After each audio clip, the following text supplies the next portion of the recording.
Kalau di Indonesia, perkara yang sama juga berlaku pada awal tahun 1900.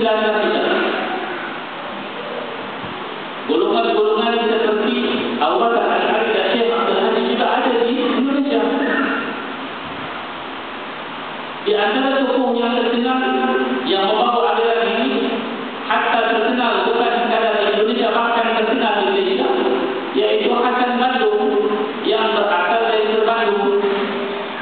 Hasan Bandung ini kalau dilihat dari sejarah tuan-tuan, pernah datang ke Malaysia dan juga mengembangkan pemahaman ini di Singapura, dan seterusnya balik pula ke Bandung dan menyebarkan pemahaman ini di Bandung. Hatta buku yang ditulis oleh Hasan Bandung ini dicetak di Pulau Pinang di satu tempat yang bernama Aceh Fikri.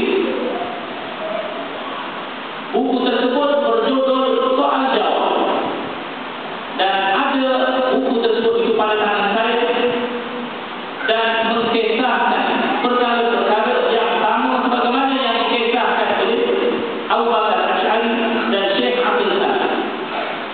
Dan di antara isi kandungan yang hebat yang memeranjatkan umat Islam terkandung dalam buku siri Soal Jawab keluaran Hasan Bandung ini, yaitu beliau menyatakan daging babi itu adalah tidak najis.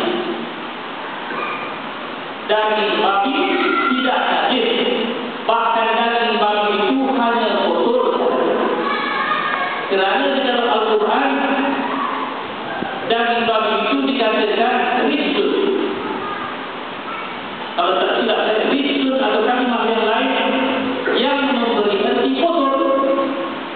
Jadi beliau menyatakan bahawasanya daging babi itu kotor seperti kotornya jinggut, dan juga seperti kotornya kahak, dan juga seperti kotornya tai telinga, dan juga seperti kotornya tai hidung.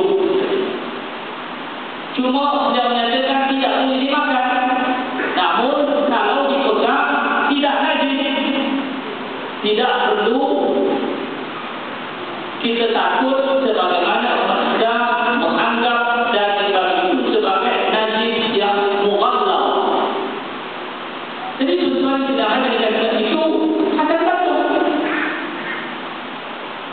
Dan di Indonesia juga daripada sejak dulu lagi, daripada sejak Kiai Hashim Al-Ash'ari yang membuka pesantren yang disebutnya, sudah timbul pada ketika itu golongan yang dikenali sebagai Muhammadiyah. Golongan Muhammadiyah ini mengikut pengamatan saya adalah diasaskan oleh Kiai Dahlan. Bila mana pahaman Muhammadiyah ini bangkit di Indonesia, maka anak-anak murid Kiai Hashim Al-Ash'ari yang berasal dari tubuh jiran ini membangunkan satu pertubuhan yang bersifat oposisi yang bernama Nahdlatul Ulama. Gerakan Muhammadiyah di Indonesia ini tuan-tuan berasal dari kecil-kecilan, runcit saja tuan-tuan. Tetapi bila mana umat Islam tidak begitu gigih menanganinya, maka pada hari ini tuan-tuan, golongan Muhammadiyah sudah mencetak pengikutnya lebih daripada 40 juta orang. Gerakan Muhammadiyah di Indonesia pada hari ini sudah dominan. Bukan saja gerakan Muhammadiyah pada hari ini begitu dominan di Indonesia,